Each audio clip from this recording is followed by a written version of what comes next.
La Mosca medievale, la Moscovia, era protetta da vaste foreste che rallentavano l'avanzata dei nemici in avvicinamento. Questi boschi erano anche una fonte abbondante di legname per costruire forti di legno. I forti all'interno dei centri urbani erano chiamati cremlini.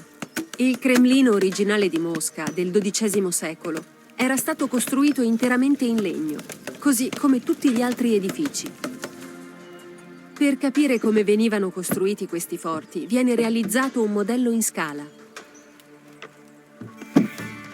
Moscow built forts in vast numbers. You can see they had an ingenious way of doing it. These standard lengths of wood have V-shaped notches cut into the end, and then they can be simply overlaid into a box construction which forms a cell.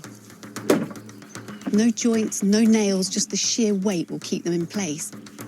Impilate assieme sia in verticale che una accanto all'altra, queste celle creavano delle mura molto resistenti. Resistevano molto meglio agli attacchi delle potenti armi d'assedio rispetto alle semplici palizzate verticali.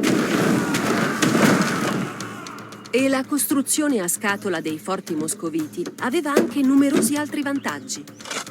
By filling them with earth or with stone, it made them not only stronger than a single wooden palisade, but it also gave them sturdiness and elasticity which could better absorb the impact of projectiles from trebuchets. And the other advantage of these box structures is that they could be prefabricated. Now, the first step in that process is taking off the bark. Ciò impedisce che gli insetti xilofagi si nascondano sotto la corteccia e permette al legno di asciugarsi, evitando che marcisca. By taking off the bark, this wood will then last for years. Il legname preparato poteva essere immagazzinato e poi assemblato in celle quando e dove necessario. E alcune celle, sia nelle mura che nelle torri, non venivano riempite di terra, ma lasciate vuote, per poter essere usate dai difensori.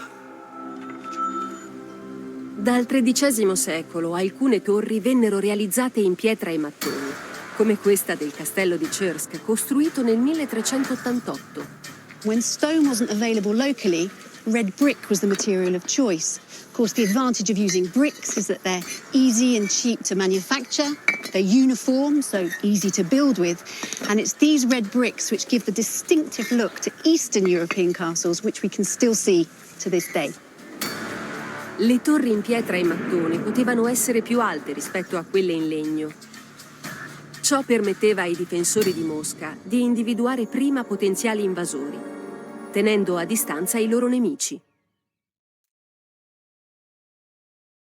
Il castello di Chersk, situato in Polonia, è un affascinante esempio di architettura medievale che racconta una storia affascinante del passato del paese. Costruito in mattoni rossi e pietra, il castello rappresenta un'importante testimonianza dell'architettura difensiva del XIV secolo. Questo castello, conosciuto anche come Castello di Chersk, è situato sulla cima di una collina con una vista panoramica sulla campagna circostante. Questa posizione strategica era tipica delle costruzioni di difesa dell'epoca, poiché consentiva di controllare i movimenti delle truppe nemiche e forniva un'eccellente visuale per la difesa. Il castello di Chersk presenta una struttura complessa, con una serie di torri, cortili e mura fortificate. La torre principale, spesso chiamata Torre del Castello, rappresenta il nucleo centrale dell'edificio ed era utilizzata sia a fini difensivi che come residenza per la nobiltà. Questa torre, con le sue possenti mura e feritoie per le armi da fuoco, riflette la preoccupazione per la sicurezza dei suoi abitanti. All'interno del castello si possono ammirare gli interni decorati con affreschi e dettagli architettonici gotici, che testimoniano l'importanza e la ricchezza del castello. Nel corso della sua storia, il castello di Chersk è stato coinvolto in conflitti, restaurazioni e trasformazioni architettoniche, il che contribuisce a rendere la sua storia ancora più affascinante. Oggi, il castello di Chersk è una destinazione turistica popolare e un importante sito storico, che consente ai visitatori di immergersi nel passato medievale della Polonia e di ammirare da vicino l'architettura e la storia di questa straordinaria fortezza. XII secolo. I primi cremlini vengono costruiti in Russia per proteggere le città dagli attacchi. XIV secolo. Mosca diviene la capitale della Russia e il suo Cremlino diviene il centro del potere politico e religioso. XVI secolo. Il Cremlino di Kazan viene costruito per celebrare la conquista della città da parte dei russi. XVII secolo.